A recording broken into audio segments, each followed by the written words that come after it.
여러분 반갑습니다. 먼저 말씀 시작하기 전에 한 3가지 정도만 말씀을 드리고 시작하려고 합니다. 제가 신학교 1학년 때 우리 교회에서 이렇게 저녁에 부흥회를 시작을 했는데요. 제가 1학년 때였던 거 기억하는데 강사 목사님이 설교를 11시 넘어서까지 하셨어요. 한 3시간 넘게 하신 것 같아요. 그러다 보니까 내일 직장도 가야 되는 분들이 있어서 어떤 분들은 일어나기도 했는데 일어난 사람을 향해서 엄청나게 욕을 하셨어요. 그 다음부터는 아무도 못 일어났고요. 저는 그 충격적인 사건을 경험하고 그 다음 날부터 부흥회 안 갔습니다. 그 다음 그때 제가 결단한 거는 설교는 59분 넘으면 저건 폭력이다. 그래서 제 설교는 59분 이하입니다. 55분에서 59분 정도 설교한다는 것 말씀드리고, 두 번째는요, 과거에는 한 10번 집회를 제가 주로 다녔었는데요, 요즘에는 좀 줄어들어서 5번, 이번엔 5번 집회인데 좋은 말 할 때 개근하시기를 바랍니다. 새벽에도 하고 밤에도 하니까 여러분 의지만 있으면 가능합니다. 그래서 전체가 다 잃어버린 영성을 회복하자라는 주제를 가지고 다 연결되어 있기 때문에 하나하나 놓치지 않고 현장에서 라이브로 말씀을 드리면서 우리의 영성을 한번 이번 기회에 몸에 새기는 그런 시간 되었으면 좋겠습니다. 마지막 3번째는요, 금요일날 저녁 마지막 집회인데 그때 주제가 가정입니다. 가정의 영성인데 이날만큼은 온 가족을 다 초청합니다. 여러분, 흩어진 자녀들도 올 수만 있다면 금요일날 저녁에 함께 모여서요, 가족별로 앉아주시고, 그리고 가정에 대한 메시지를 듣고 함께 가족별로 기도하는 시간을 가지려고 합니다. 그래서 미리 말씀드리는 이유는 요즘 우리 자녀들이 자기들이 무슨 연예인인 줄 알고 미리 이야기하지 않으면 시간을 뺄 수가 없대요. 그래서 이틀 남았으니까 여러분 미리 시간을 안배해가지고 만약에 알바한다 그러면은 그날 알바 처리를 몇 배로 해주세요. 그렇게 하는 방법을 취해서라도 자녀들을 초청해 주시고 함께 말씀 듣고 함께 기도하는 시간을 가지려고 합니다. 3가지 말씀드렸고요. 이제 말씀 시작하겠습니다. 오늘 말씀 제목은 고난의 영성입니다. 인생이란 누구에게나 어려운 겁니다. 특히 고난을 맞닥뜨릴 때 인생은 가장 흔들립니다. 고난은 우리가 통제할 수 없는 힘의 영향을 받으면서 느끼는 감정이나 그리고 무력감입니다. 이러한 고난과 무관한 인생은 한 사람도 없습니다. 고난의 일부는 우리가 피할 수 있을지 모르지만 모든 고난을 피할 수는 없습니다. 성경 어디에도 우리가 예수를 잘 믿으면 고난과 무관합니다, 이런 약속 없습니다. 우리 삶에서 어떤 고난도 무관한 그런 인생은 없습니다. 그렇기 때문에 세상살이가 너무나 힘들어지면 누구나 인생의 마침표를 찍고 싶은 충동을 느낍니다. 그러나 인생의 마침표는 인간의 몫이 아닙니다.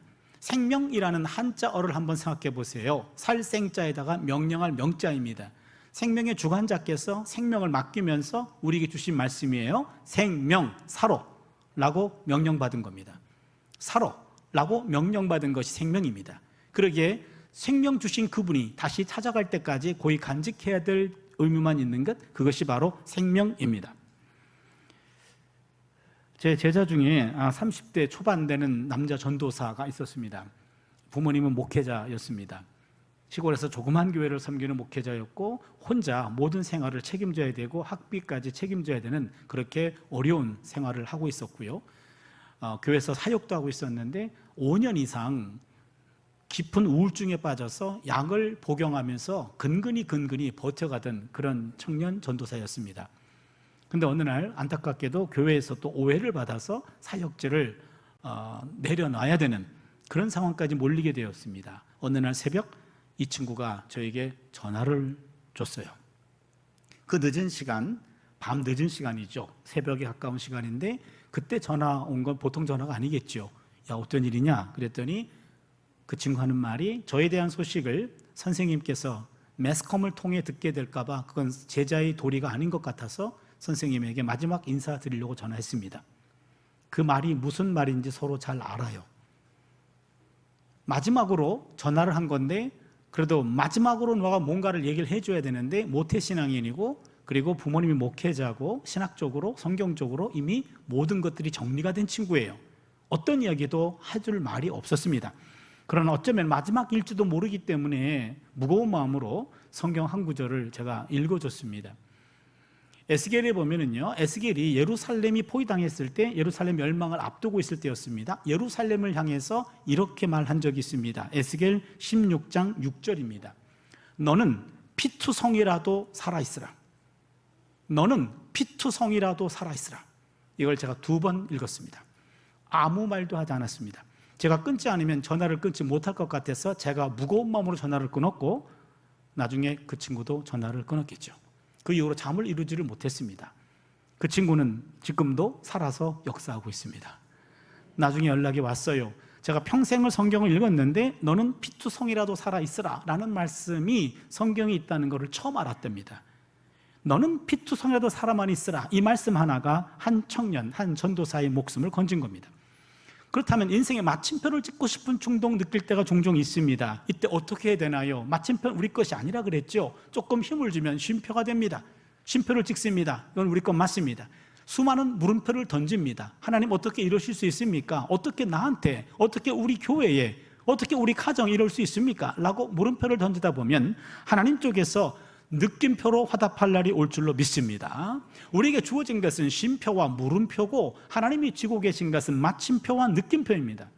우리 오늘 성경에서 인생의 마침표에 대한 충동을 엄청 느꼈지만 그런 마침표를 찍지 않았고 쉼표를 찍었고요, 수많은 물음표를 던졌고 결국에 느낌표를 경험한 한 선배를 우리가 만납니다. 여러분 예상하고 있듯이 욥이라는 선배입니다. 욥이란 사람의 삶 속에서 이 고난의 문제를 어떻게 몸으로 겪고 헤쳐나왔는가, 여기서 우리는 3가지 메시지를 함께 나누려고 합니다. 첫 번째 메시지입니다. 한번 따라해 주세요. 까닭 없이도 고난이 올 수 있다. 예, 첫 번째 메시지입니다. 까닭 없이도 고난이 올 수 있습니다. 보통 고난은 우리 실수로, 우리 죄악으로 우리가 잘못했기 때문에 고난당하는 경우가 종종 있습니다. 그러나 경우에 따라서는 까닭 없이도 고난 경험할 수 있다라는 겁니다. 욥기 1장 1절 한번 볼까요? 우스 땅에 욥이라 불리는 사람이 있었는데 이 사람은 온전하고 정직하여 하나님을 경외하며 악에서 떠난 자더라. 우스 땅은 이방 땅입니다. 그럼 욥이란 사람은 이방인입니다. 이방인 욥은 온전했고 정직했고 하나님을 경외했고 악에서 떠난 자입니다. 한마디로 말하면 이방인 욥, 그는 의인이었다 이 말입니다. 이방인이었음에도 불구하고 그는 하나님 보시기에 의인이었다. 이게 1장 1절의 욥에 대한 특성입니다. 욥기 1장 2절 3절을 보시면 그에게 아들 7과 딸 3이 태어나니라. 그의 소유물은 양이 7,000마리요 낙타가 3,000마리요 소가 500결이요 암나귀가 500마리며 종도 많이 있었으니 이 사람은 동방 사람 중에 가장 훌륭한 자라. 7남 3녀를 두었습니다. 성경에서 7자와 3자는 완전함과 충만함을 의미합니다. 그러게 가정이 완전했고 충만했습니다. 그리고 재산도 엄청나게 많았습니다. 1장 2절 3절의 메시지는 욥이란 사람, 그 사람은 동방의 의인이었고 거부였다, 남부러울 것이 없는 사람이었다. 그게 1장 2절 3절의 메시지입니다. 1장 8절을 보시면 야베께서 사탄에게 이르시되 네가 내 종 욥을 취하여 보았느냐? 그와 같이 온전하고 정직하여 하나님을 경외하며 악에서 떠난 자는 세상에 없느니라. 여기 사탄 등장합니다. 사탄이 하는 일은 다른 사람들을 참소하고 고소하고 고발하고 다른 사람들의 적대자로 원수로 행동하는 것, 그게 사탄입니다. 사탄은 사람 눈에 잘 보이지 않는 숨겨진 허물까지도, 숨겨진 잘못까지도 다 들춰내는 선수가 바로 사탄입니다. 그런데 구약 사탄과 신약 사탄은 좀 다릅니다. 구약 사탄은 하나님의 통제 아래 있습니다. 하나님께 허락받고 사탄 짓을 합니다. 그러나 신약 사탄은 하나님의 통제를 벗어나서 하나님에게까지도 대적합니다. 마태복음 4장에 예수님이 40일 동안 광야에서 금식할 때 사탄이 예수님을 유혹하는 장면이 나오죠. 그게 신약 사탄입니다. 그래, 구약 사탄은 하나님의 통제 아래 있고 신약 사탄은 통제를 벗어났습니다. 그렇기 때문에 구약 사탄은 아직은 착합니다. 여러분이 모르는 사실이 있는데 신학대학 가면 구약 교수와 신약 교수가 구분되어 있습니다. 대체적으로 구약 교수가 신약 교수들보다 착합니다. 모르셨군요. 참고로 저는 구약학 교수입니다. 구약 사탄은 아직은 착해요. 그러나 착해도 사탄은 사탄입니다. 사람들의 숨겨진 허물 귀신같이 찾아내는 친구 사탄입니다. 그런데 하나님이 사탄에게 묻습니다. 야, 욥, 온전하지, 정직하지, 하나님을 경외하지, 악에서 떠난 자지. 1장 1절에 욥의 특성을 다시 한번 사탄에게 컨펌 받습니다. 사탄도 부정할 수 없습니다. 그렇다면 1장 8절의 메시지는 욥은 의인 중에 의인이었답니다. 아니, 사탄도 부정할 수 없을 만큼 의인 중에 의인이었습니다. 그러나 여기서 물러나면 사탄이 아닙니다. 사탄 특기가 발동됩니다. 1장 9절입니다.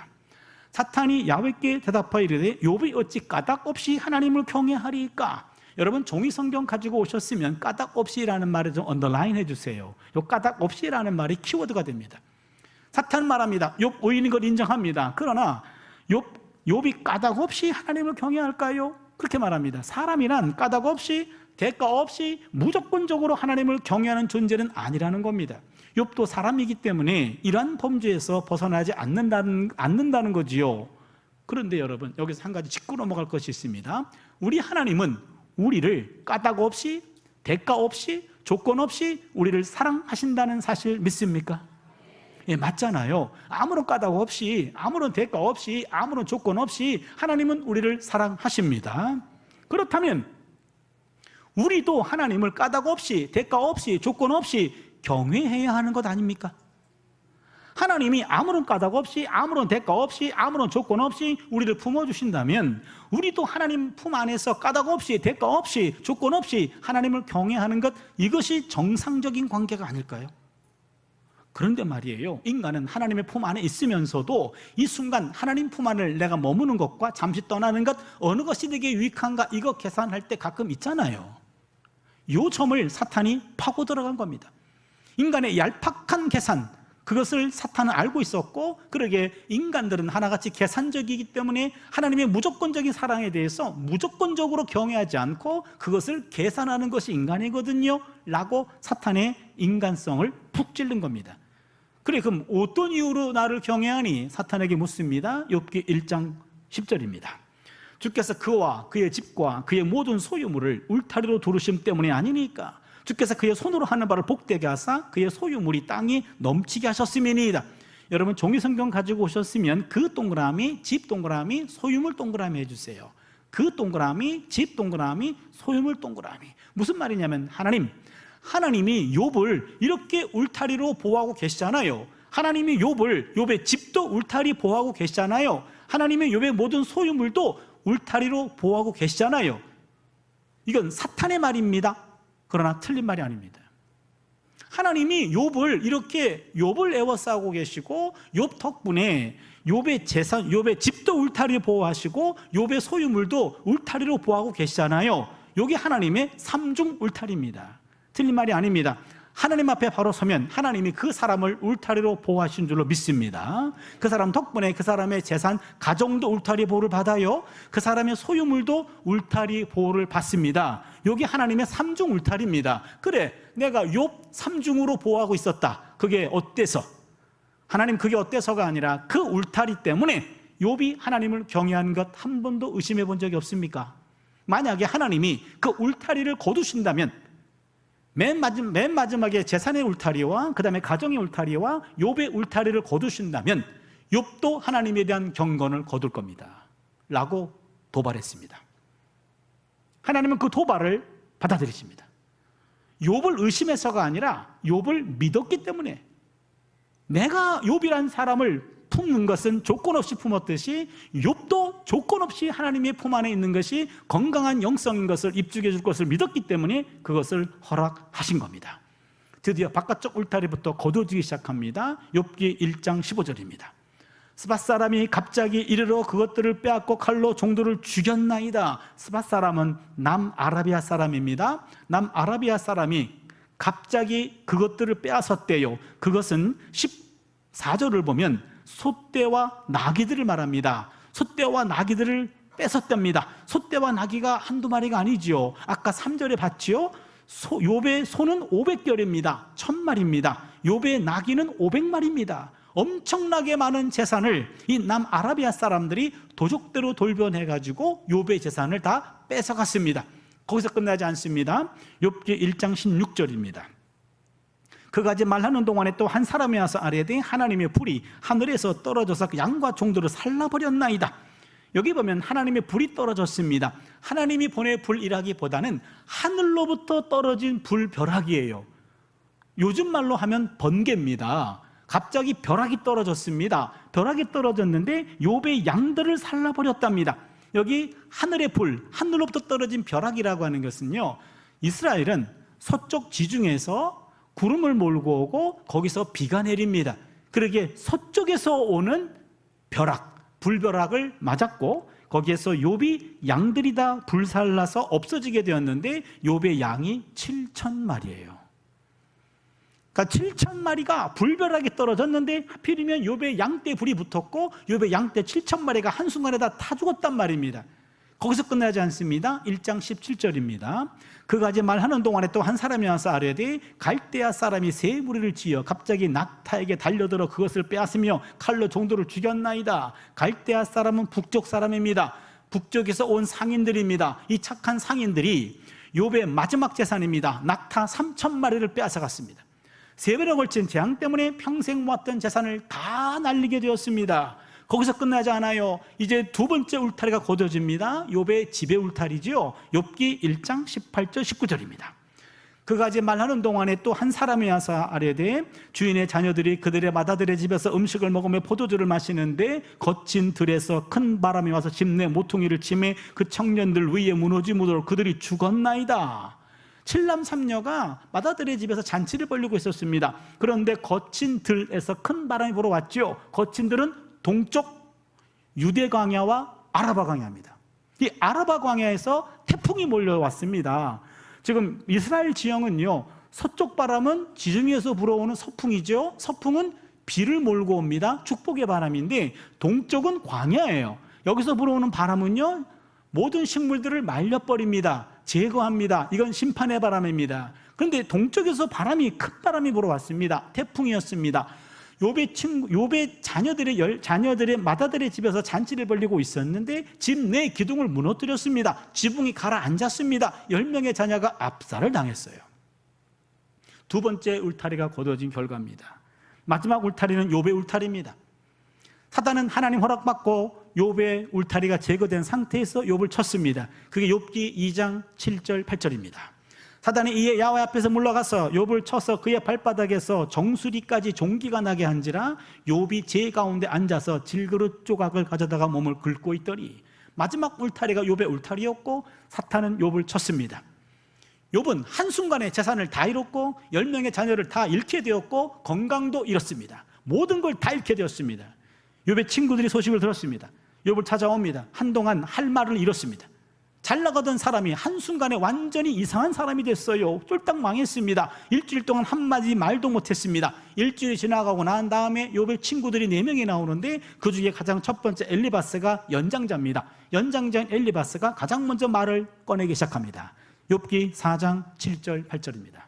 여기는 같이 한번 읽어보겠습니다. 같이 읽습니다. 시작. 생각하여 보라. 죄 없이 망한 자가 누구인가? 정직한 자의 끊어짐이 어디 있는가? 내가 보건대 악을 밭갈고 독을 뿌리는 자는 그대로 거두나니. 아멘.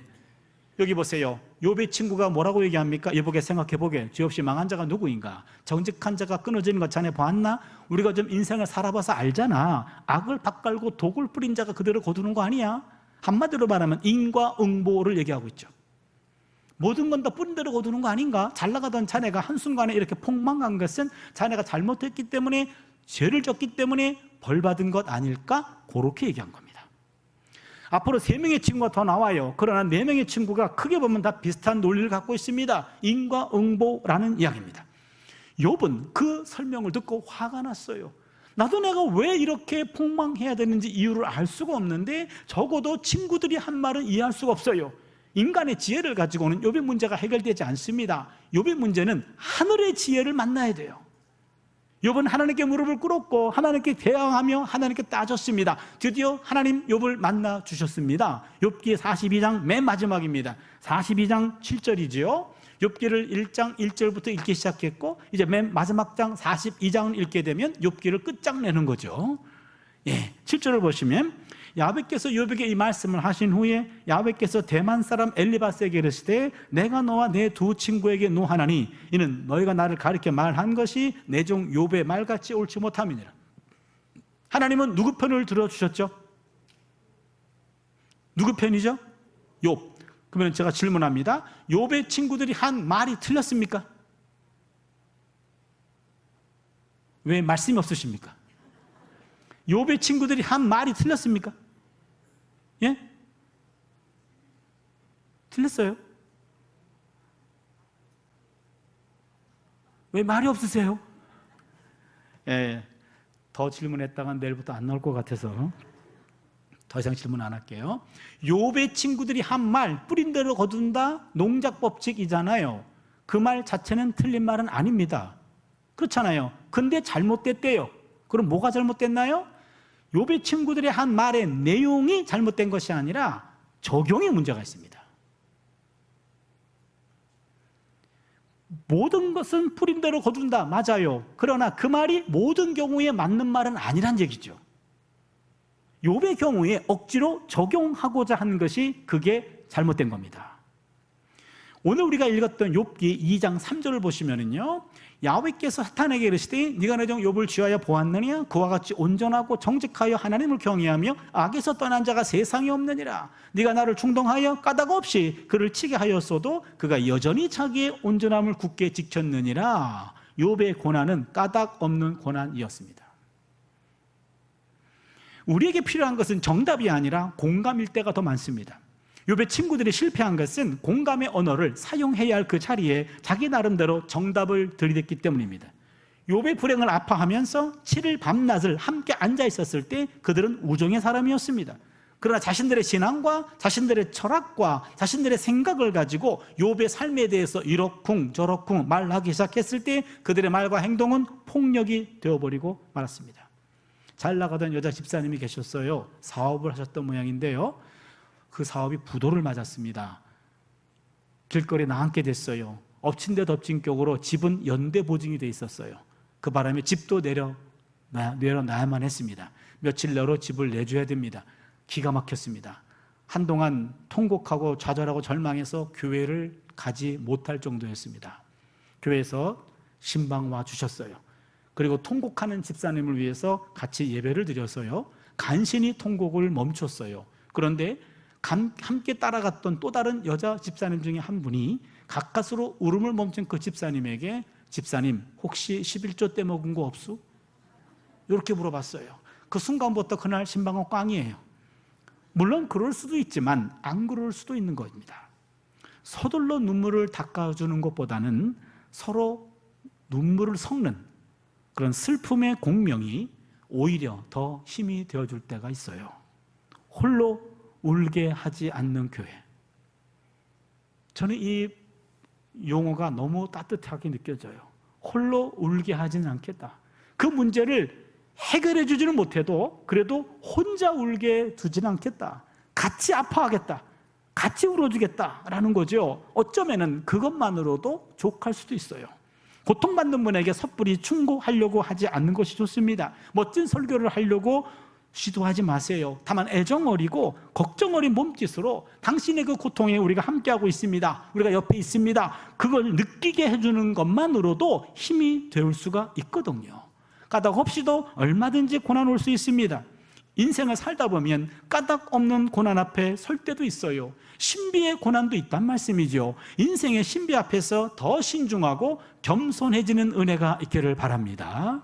두 번째 메시지입니다. 한번 따라할까요? 고난이 올 때 더 경건해질 수 있다. 예, 두 번째 메시지입니다. 고난이 올 때 더 경건해질 수 있다. 욥은 이 고난을 어떻게 대처했는가? 한번 본문을 다시 한번 들여다보겠습니다. 3번에 걸친 물질의 재앙 때문에 평생 모았던 재산 다 잃었습니다. 엎친 데 덮친 격으로 10명의 자녀들을 한순간에 다 잃게 되었습니다. 이때 욥이 보여준 반응, 아주 멋진 반응이 나옵니다. 1장 20절부터 22절입니다. 욥이 일어나 겉옷을 찢고 머리털을 밀고 땅에 엎드려 예배하며 이르되 내가 모태에서 알몸으로 나와 싸운즉 또한 알몸이 그로 돌아가올지라. 주신 이도 야훼시요 거두신 이도 야훼시오니 야훼 이름이 찬송을 받을지니다 하고 이 모든 일에 욥이 범죄하지 아니하고 하나님을 향하여 원망하지 아니하니라. 유명한 본문이잖아요. 그렇잖아요. 내가 모태에서 알몸으로 나와 싸운즉 또한 알몸이 그로 돌아가올지라. 주신 분도 야훼시요 취하신 분도 야훼시입니다. 유명한 본문입니다. 그러면 여러분 한번 상상력을 동원해 봅시다. 평생 모았던 자산을 다 잃었습니다. 영문은 알 수 없어요. 본인은 10명의 자녀를 다 잃었습니다. 이때 욥이 일어나 겉옷을 찢었습니다. 무슨 뜻입니까? 하나님 한판 붙어봅시다 라고 어깃장을 놓는 걸까요? 구약성경에서 공개적으로 겉옷을 찢는 것은요, 찢어지는 마음을 겉으로 표현한 겁니다. 이 마음이 찢어지는 것을 방법이 없어가지고 겉옷을 찢어요. 머리털을 밉니다. 이건 일단 일상을 멈춘 겁니다. 장례식을 하는 겁니다. 장례식을 합니다. 땅에 엎드렸습니다. 예배 드렸습니다. 일어났습니다. 그리고 내가 모태에서 알몸으로 나와 싸운즉 또한 알몸이 그로 돌아가올지라. 주신 분도 야훼시요 취하신 분도 야훼시입니다 라고 고백했습니다. 그럼 한번 질문에 들어갑니다. 여러분, 욥이 평생 모았던 자산을 다 날렸습니다. 10명의 자녀가 다 죽었습니다. 그때 욥이 일어나 겉옷 찢었어요. 머리를 밀었습니다. 장례식을 준비했습니다. 그리고 엎드렸습니다. 예배 드렸습니다. 예배 한 번 드리고 났다고 내가 모태에서 알몸으로 나와 싸운즉 또한 알몸이 그로 돌아가올지라. 주신 분도 야훼시요 취하신 분도 야훼시입니다 라고 즉각적으로 이런 고백을 할 수 있었을까요? 여러분 같으면 할 수 있습니까? 저는 못할 것 같습니다. 예배 한 번이 뭐라고 예배 한 방에 이런 고백이 나온다고요? 아닌 것 같습니다. 여러분, 욥기를 읽을 때 1장부터 42장까지 우리가 이렇게 선택적으로 읽어봤는데, 욥기는 1장부터 42장까지 욥이 경험한 사건을 순서적으로 일기장에 기록하듯이 그렇게 기록한 것이 아니고요, 역사적인 욥이 뭔가 이런 경험이 있었고 욥기 저자가 오늘 같은 구성을 재구성한 겁니다. 그렇다면 우리는 욥기를 읽을 때 좀 상상력을 동원해서 1, 2장과 3장을 엮어야지 욥의 그 실제적인 모습에 접근할 수 있습니다. 우리가 보통 3장을 많이 놓칩니다. 3장 1절로 3절을 봅니다. 그 후에 욥이 입을 열어 자기의 생일을 저주하니라. 욥이 입을 열어 이르되 내가 난 날이 멸망하였었더라면 산의 아이를 베었다 하던 그 밤도 그러하였었더라면. 무슨 말입니까? 1절 다시 보세요. 자기 생일을 저주합니다. 욥이 자기 생일을 저주해요. 내가 왜 태어나가지고 이런 꼴을 봐야 됩니까? 내가 안 태어났다면 더 좋았을 뻔했는데요.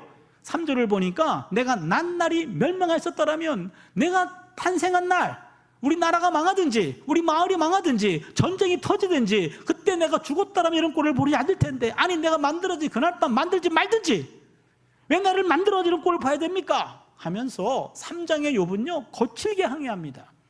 1, 2장의 욥과 3장의 욥은 서로 달라 보여요. 그럼 여러분, 1, 2장의 욥과 3장의 욥은 다른 욥입니까? 욥은 한 사람밖에 없습니다. 1, 2장의 욥은 침묵합니다. 3장의 욥은 침묵을 깹니다. 1, 2장의 욥은 수용합니다. 3장의 욥은 반항합니다. 1, 2장의 욥은 인내합니다. 3장의 욥은 참지 못하네요. 1, 2장의 욥은 경건합니다. 3장의 욥은 경건하지가 않네요. 이 두 욥은 같은 욥입니다. 그렇다면 우린 이것을 섞어봐야 돼요. 1, 2장의 욥은 이성적인 반응을 보여주는 거고 3장의 욥은 감정적인 반응을 보여준 겁니다. 요 이성과 감정은 한 인격 안에 공존하고 있어요.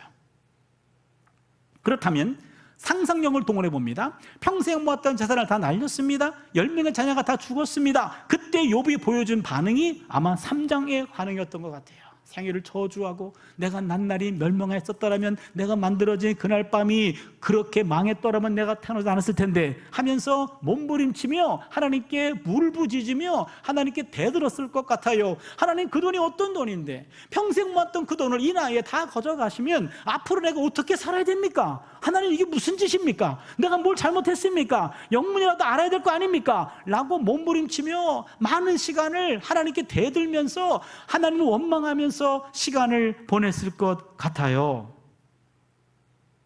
많은 시간이 지났습니다. 더 큰 문제가 남아있어요. 10명의 자녀입니다.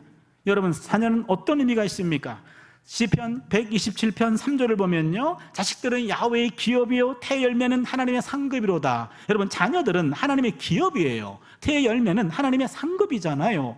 부부가 원한다고 생명이 생기는 것 아니잖아요. 하나님 허락하셔야 생명이 주어집니다. 모든 생명은 하나님의 기업이고 선물입니다. 10명의 자녀가 선물이었어요. 충만함과 또한 완벽한 가정을 이뤘었는데 한순간에 자녀들을 다 하나님이 데려가셨단 말이죠. 여러분, 자녀들을 앞세운 부모님들은 자녀들을 땅에만 묻지 않고요, 평생 가슴에 묻고 산대요. 그렇잖아요. 첫 아이를 이름을 불러가면서 하나는 그 아이가 우리 가정에 찾아왔을 때 아이가 엉금엉금 계단을 우뚝 섰던 그 광경이 아직도 생각이 나고요, 그 아이 입에서 엄마 아빠 했던 그 소리가 아직도 귀에 역력한데 어떻게 그 아이를 그렇게 허무하게 데려갈 수 있습니까? 하면서 첫 아이와 얽힌 많은 과거의 추억들을 더듬어 보면서 이 아이를 가슴에 묻기까지는 많은 시간이 들지 않았겠나요? 가까스로 첫 아이를 가슴에 묻었습니다. 둘째가 생각납니다. 병약했어요. 이 아이 때문에 뜬 눈으로 밤을 새운 시절이 많았습니다. 이게 언제 커가지고 사람 구실하나 싶었어요. 어느덧 커가지고 이제는 건강해졌습니다. 그런데 하나님이 그 아이를 데려가신 거예요. 10명의 자녀를 가슴에 다 묻기까지는 많은 시간이 들었을 것 같아요. 그리고는 시간이 지나가고 난 다음에 마음이 잠잠게 되면서 곰곰이 생각해 보면서 내가 태어날 때 빈손으로 태어난 것이 생각이 나요. 내가 하나님 앞에 갈 때 빈손으로 가네요. 이 땅에 사는 동안 물질을 주신 것도 하나님이셨고 자녀를 주신 것도 하나님이셨어요. 세상을 떠날 때 빈손으로 가는데 모든 것 하나님이 주셨어요. 그러나 내가 짠 인생 시간표에 따르면 자식보다 내가 먼저 세상을 떠나야 되고 물질은 두고 내가 떠나야 되는데 이건 내가 짠 시간표예요. 인생은 내가 짠 시간표대로 움직이지 않은 경우들이 있단 말이잖아요. 곰곰이 생각해 보니까 내 시간표가 아닙니다. 내가 짠 시간표가 아니라 하나님이 짠 시간표가 푹 들어온 거예요. 아하, 하나님이 내 인생 속에 당신의 시간표를 지금은 이해할 수 없지만 그 시간표가 내 인생에 들어온 거네 하면서 욥은 하나님의 시간표를 받아들이기 시작한 겁니다. 그래서 내가 모태에서 빈손으로 나왔고 다시 돌아갑니다. 이런 고백이 나온 거죠. 욥은 고난 속에서 더 경건해진 겁니다. 일반 상처는 약을 바르면 치료가 됩니다. 그러나 골문 상처는 약을 바른다고 낫는 게 아닙니다. 골문 부분에 뿌리를 도려내야만 됩니다.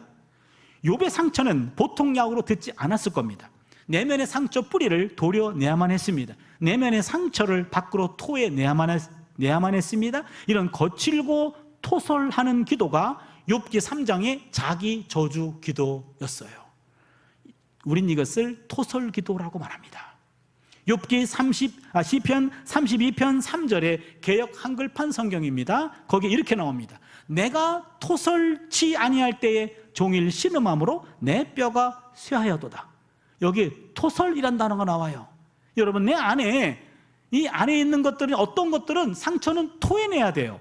토해내지 않고 가지고 있었다가는 이게 골병이 된다고요. 그러기 오늘 시편 32편 3절의 저자는 내가 토설치 아니할 때의 종일 신음함으로 내 뼈가 쇠하여도다. 내 안에 있는 것들을 토해내야 되는 것들이 있습니다. 이거를 토설기도라 그래요. 시편 62편 8절을 보시면 백성들아 시시로 그를 의지하고 그의 앞에 마음을 토하라. 요 토하라라는 말이 히브리 말로 샤파크라고 그래요. 이거를 샤파크 기도라고 합니다. 샤파크 기도. 내 안에 있는 것들을 마음을 토해내는 겁니다. 하나님께 내 마음을 토해내는 겁니다. 이게 샤파크 기도라고 그래요. 이거를 토솔 기도라고 말합니다. 한나가 엘리 제사장 앞에서 했던 기도, 그게 토솔 기도입니다. 사무엘상 1장 15절을 보시면 한나가 대답하여 이르되 내 주여 그렇지 아니하니이다. 나는 마음이 슬픈 여자라. 포도주나 독주를 마신 것이 아니요 야훼 앞에서 내 심정을 통한 것뿐입니다. 여기 통한 것뿐이오니 통하다가 샤파크예요. 원어가 샤파크입니다. 요거를 샤파크 기도라 그래요. 우리말로 토솔 기도입니다. 이 토솔하는 기도는요, 내 안에 있는 이 쓴뿌리, 상처, 아픔, 이것들을 바깥으로 토해내는 겁니다. 이 토해내는 순간이 이성적으로 토해지지가 않아요. 감정이 동원돼야 됩니다. 감정이 복받쳐가지고 토해져 나오는 겁니다. 창자가 뒤틀리는 기도예요. 이런 샤파크 기도, 이런 토설 기도를 통해서 아마도 욥은 이런 토설 기도를 통하여 내면에 있는 그 아픈 상처를 바깥으로 토해내면서 기도했던 것 같아요.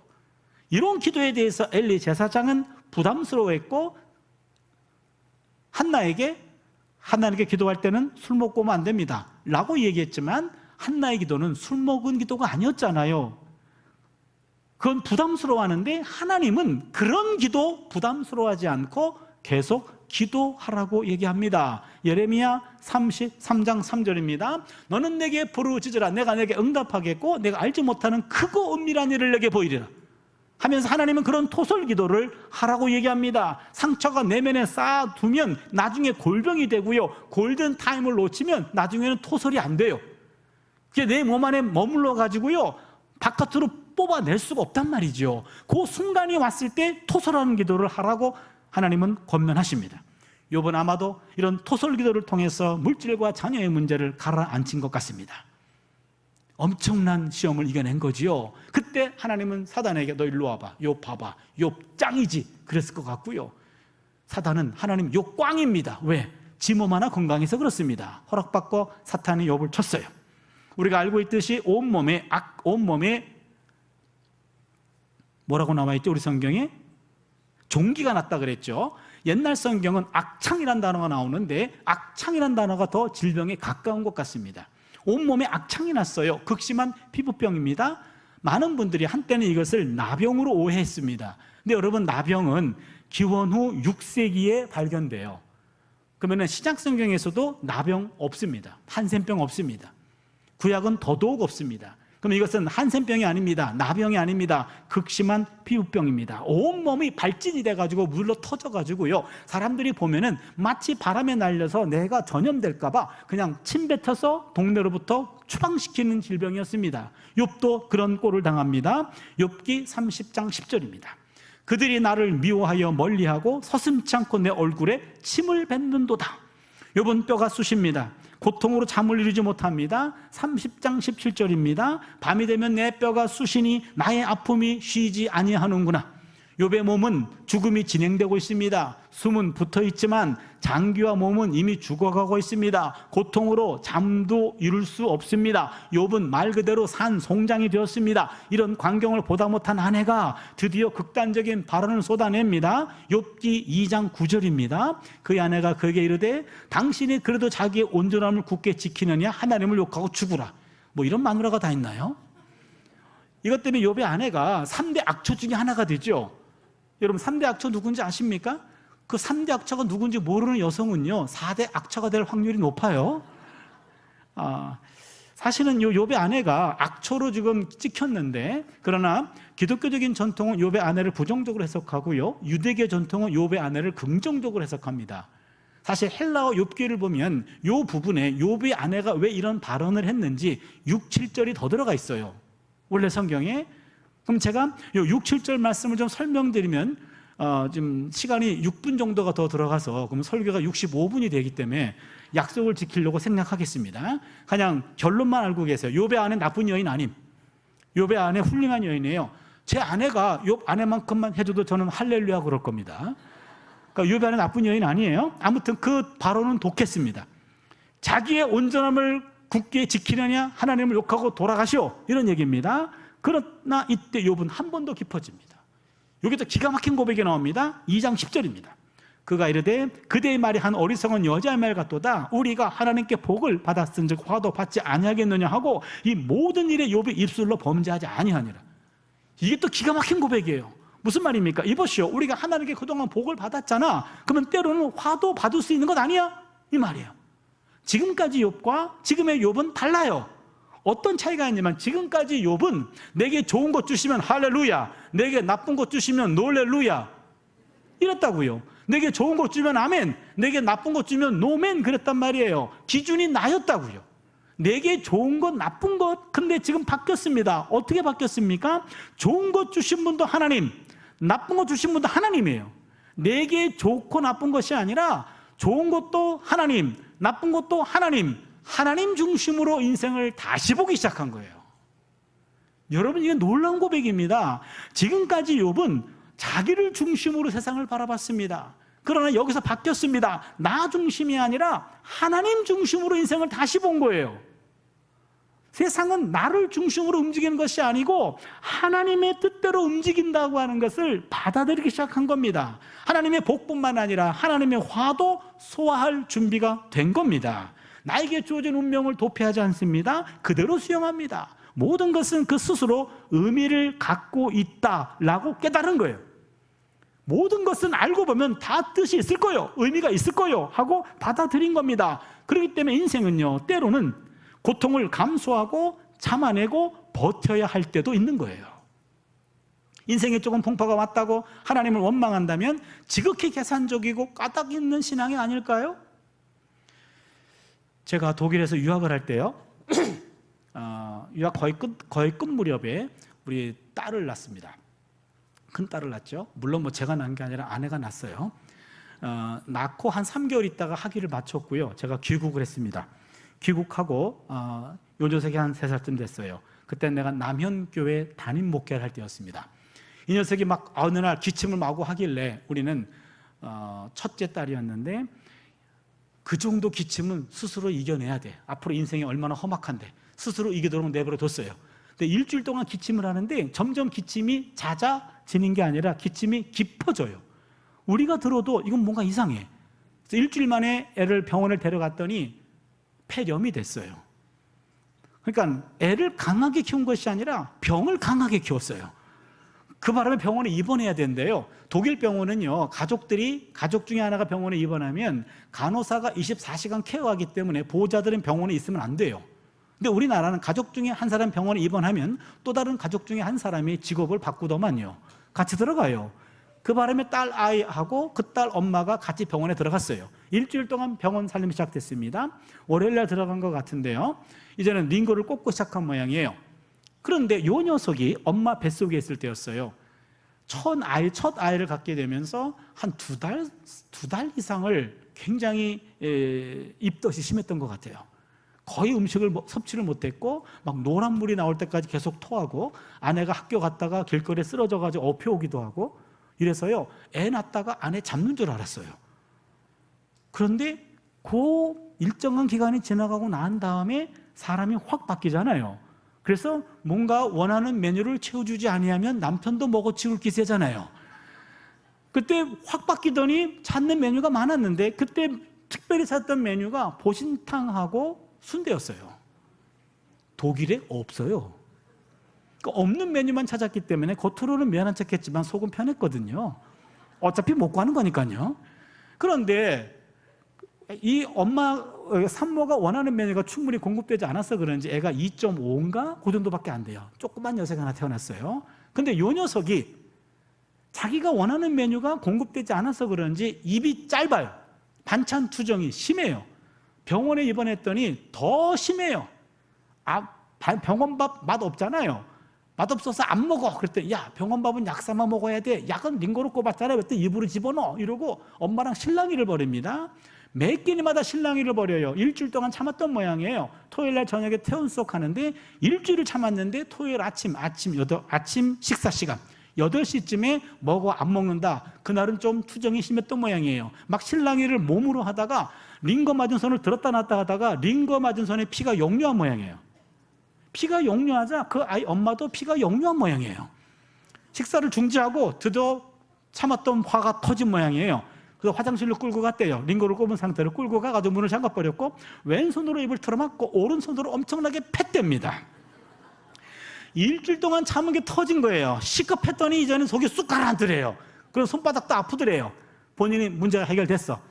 입을 뗐어요. 그랬더니 엄마한테 모진매를 맞은 3살짜리 여아가 그러더니 그래도 나 엄마 사랑해. 그러고 엄마 품으로 파고들더래요. 퇴원수속 할 때 저녁에 그 이야기를 하길래 우리 셋이 끌어안고 많이 울었어요. 이 엄마한테 그런 모진매를 맞아본 적이 없는데 그래도 나 엄마 사랑해. 그리고 품으로 파고들더래요. 참고로 걔네 엄마는 서울신학대학교 보육학과 교수예요. 유아교육 철학을 전공했는데 그날은 철학 갖고 팬 것이 아니라 심리학 가지고 팬 것 같아요. 그러나 엄마한테 모진매를 맞은 아이가 내가 있어야 될 자리가 엄마 품인 것을 알더라, 그런 얘기죠. 하나님께 조금 서운하고 하나님께 좀 매를 맞았다고 하나님 품을 떠난다면 어린아이만도 못한 신앙 아닌가요? 여러분, 농부가 곡식 키질하는 장면을 한번 상상해 보세요. 곡식 키질할 때 말이에요, 그 곡식들의 모습을 좀 보세요. 그 농부에게 마구 흔들릴 때 등 보이는 곡식들은요 결국에 날아가더라고요. 쭉정입니다. 근데 그때요 농부에게 가슴을 보이는 곡식들은 결국에 남더라고요. 그게 알곡이에요. 그렇다면 우리 삶 속에 내 삶이 마구 흔들려요. 마구 흔들립니다. 흔들리는 그 순간 하나님께 등을 보이면 쭉정이 되는 거고 가슴 보이면 알곡될 줄로 믿습니다. 오히려 그 순간에 가슴을 보여서 머문다면 그 전에 느끼지 못했던 따뜻한 하나님의 온기를 느낄 수 있는 거예요. 그렇게 고난이 올 때 더 경건해질 수가 있는 겁니다. 마지막 메시지입니다. 한번 따라할까요? 모든 고난은 과정이지 마지막이 아니다. 예, 무슨 말씀인지 아십니까? 욥이 당하는 그 고난이 내 인생의 마지막인 줄 알았습니다. 그러나 욥이 당하는 그 고난이 인생의 마지막이 아니었어요. 고난 이후에도 욥의 삶은 지속이 되었습니다. 다른 말로 고쳐볼게요. 한번 따라합시다. 모든 고난은 끝이 있다. 이 메시지입니다. 욥기가 주는 가장 중요한 메시지입니다. 모든 고난은 끝이 있다예요. 무슨 말씀인지 아십니까? 내게 닥친 그 고난보다 내가 더 오래 산다는 얘기예요. 그 고난 나보다 먼저 돌아가신다는 얘기입니다. 내가 고난보다 장수예요. 그렇다면 어떤 고난이 와도 내가 고난보다 오래 살아요. 모든 고난은 끝이 있다라는 겁니다. 욥기를 끝까지 읽어보겠습니다. 욥기 42장 10절을 보시면 욥이 그의 친구들을 위하여 기도할 때 야훼께서 욥의 곤경을 돌이키시고 야훼께서 욥에게 이전 모든 소유보다 갑절이나 주신지라. 욥이 건강 회복됐습니다. 재산 2배로 늘었습니다.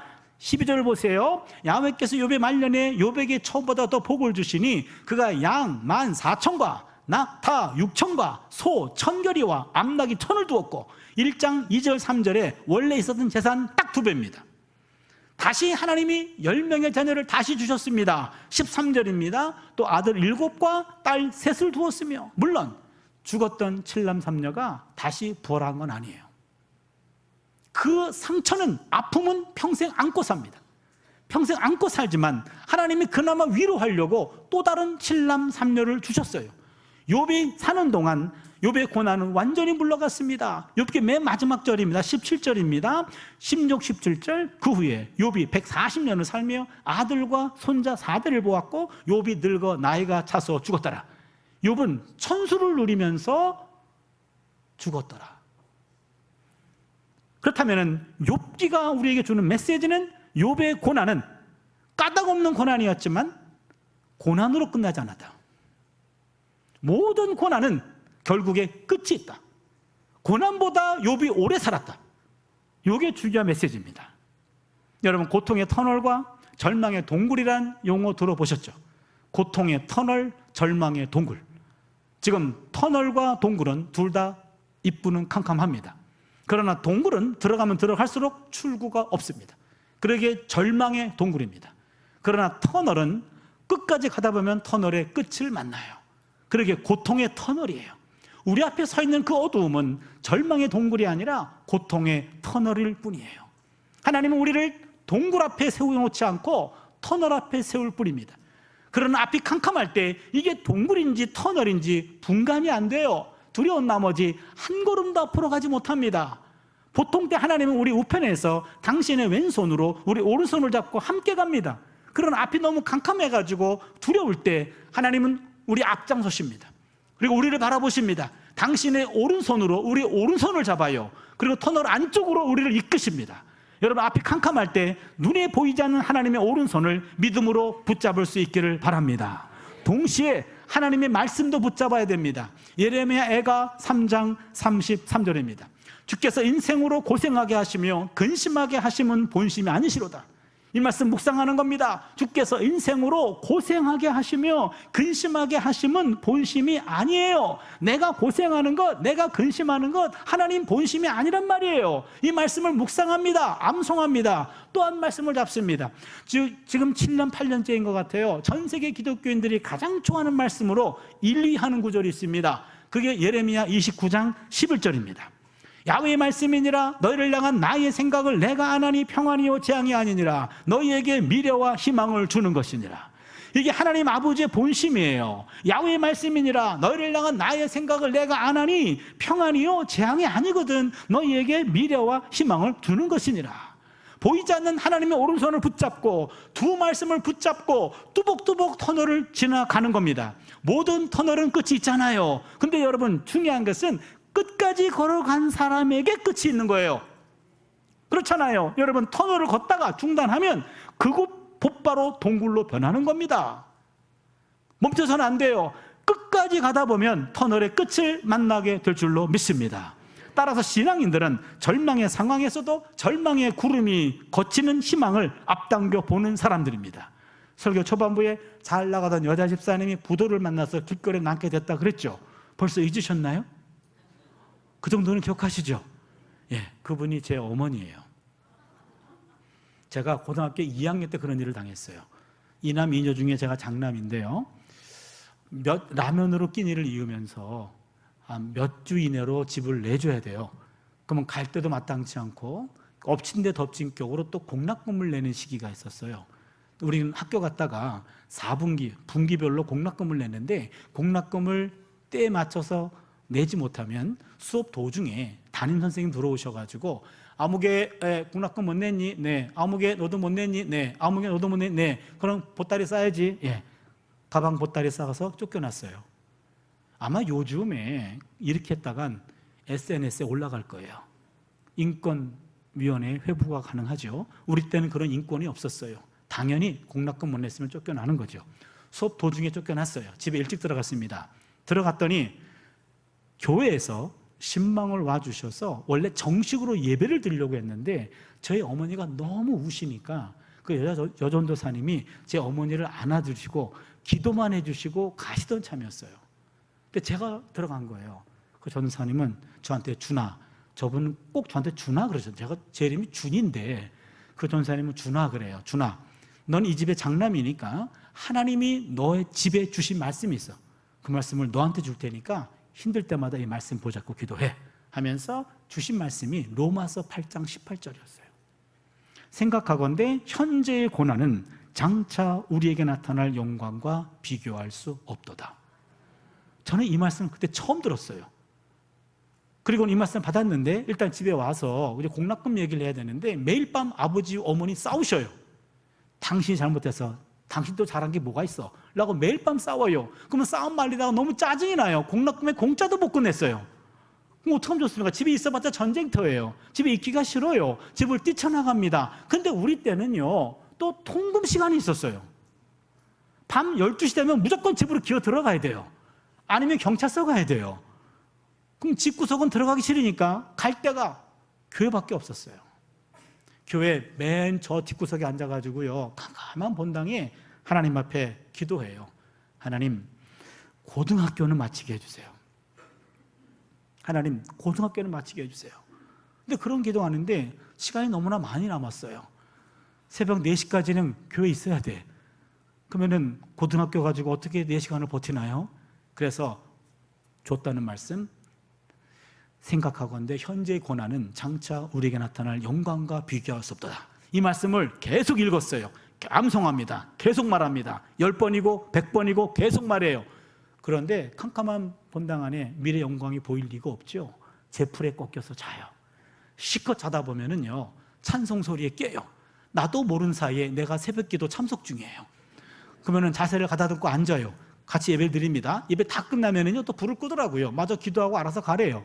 그러면 어제 하던 거 마저 합니다. 생각하건대 현재의 고난은 장차 우리에게 나타날 영광과 비교할 수 없다 라고 계속 반복하다 보면 새벽에는 창문 너머로 햇볕이 들어와요. 미래 영광이 보이는 것 같아요. 그럼 갑자기 찬송이 나와요. 그리고는 어린 마음에 그런 생각이 드는 거예요. 아, 먼 훗날 내가 이 고등학교 2학년 어려웠던 시절을 많은 성도님들 앞에 간증할 날도 오겠지 라고 하면서 찬송을 부르면서 용감하게 집에 가서 책가방을 싸고 학교로 갔던 기억이 있어요. 이 말씀 한 구절이 오늘의 나를 만들었다고 해도 과언이 아니에요. 고난의 파도를 두려워만 하지 말고 그 파도를 즐거이 타는 것도 하나의 방법입니다. 세상은 고통으로 가득하지만 한편 그 고통을 이겨낸 일로도 가득합니다. 세상은 고난으로 가득해 보입니다. 그러나 고난을 극복한 일로도 가득한 겁니다. 문이 닫히면 어딘가 창문은 열려 있답니다. 끝나기 전까지는 끝난 게 아니라는 얘기죠. 왜 나만 고난받느냐고 원망하고 불평만 할 겁니까? 아니면 고난 이유를 바라보며 팔을 걷어 붙일 겁니까? 미국의 바이든 대통령 29살 때 미국 상원의원에 당선됩니다. 20대 때 상원의원은 드문 경우예요. 잘 나가는 정치인으로서 각광받는 잘 나가던 시대였습니다. 그때 크리스마스 시즌에 차를 몰고 갔다가 온 가족이 차를 몰고 가다가 교통사고가 났고 부인이 직사했고 13개월밖에 안 된 딸을 잃게 되었고 두 아들도 크게 다쳤습니다. 엄청난 충격을 받았고 그는 한동안 하나님을 원망하며 방황했습니다. 그때 바이든 아버지가 아들 바이든에게 만화 2컷을 보냈어요. 미국의 유명 작가 닉 브라운의 공포의 헤이가르라는 만화예요. 이 헤이가르라는 사람은요 바이킹입니다. 해적선을 이끌고 대서양을 건너면서 도적질을 하는 해적입니다. 그런데 수많은 해적선이 있는데 그 해적선 중에 이 헤이가르의 해적선에 벼락이 떨어졌어요. 그리고는 해적선이 가라앉고 있습니다. 가라앉을 때 헤이가르가 하나님을 향해 이렇게 외칩니다. Why me? 왜 하필이면 나입니까? 아니 배가 한두 대가 아닌데 왜 하필이면 4배의 벼락을 치십니까? Why me? 라고 외치는 거예요. 그때 하늘로부터 이런 메시지가 들립니다. Why not? 왜 너는 안 돼? 왜 나만 겪는 고난이냐고요? 왜 당신은 안 되죠? 모두가 이 모양 저 모양으로 고난당하고 살아요. 불행은 누구에게나 닥칠 수 있습니다. 비극과 고난은 누구에게나 언제든 찾아옵니다. 비극의 원인은 모를 수도 있습니다. 여러분 우리가 만난 욥도 본인이 왜 고난당하는지 우리는 알아요. 하늘에서 하나님과 사탄 간의 내기가 벌어진 거죠. 우리는 알아요. 그러나 땅 아래에 있는 욥은 모릅니다. 욥은 그 원인을 알아야 문제를 해결한 게 아니었습니다. 원인도 알 수 없는 고난에 대해서 과거에 묶이지 않았고 그는 미래를 향했던 겁니다. 비극의 원인은 모를 수 있습니다. 해답을 알 수 없는 고난의 원인을 찾으려고 헤매기보다는 그 고난을 어떻게 받아들이고 어떻게 극복해 갈지 그것은 고난을 마주한 우리의 몫입니다. 인생 속 고난의 시기는 어둡고 적막한 터널을 지나는 것과 같다고 합니다. 인생의 어두운 시기가 찾아와도 그저 묵묵히 오늘 내가 할 수 있는 일을 하는 것, 그게 버티는 힘이고 도약할 수 있는 기반이 될 겁니다. 영국 속담에 잔잔한 파도는 훌륭한 뱃사공을 만들지 못한다는 말이 있습니다. 인생에서 거친 파도를 만나거든 불평만 하지 말고 묵묵히 버티자고요. 묵묵히 견디자고요. 그러다 보면 견뎌지더라고요. 견뎌지다 보면 어느 순간 감사하게 되더라고요. 감사하다 보면 문제가 해결되더라고요.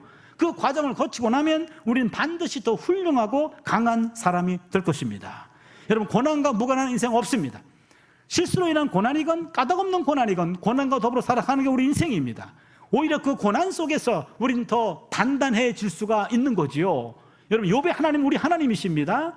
우리에게도 고난의 영성이 필요합니다. 어떤 고난이 와도 고난과 함께 더불어 고난을 견뎌낼 수 있는, 고난을 감당할 수 있는 이런 고난의 영성이 우리에게 필요한 줄로 믿습니다.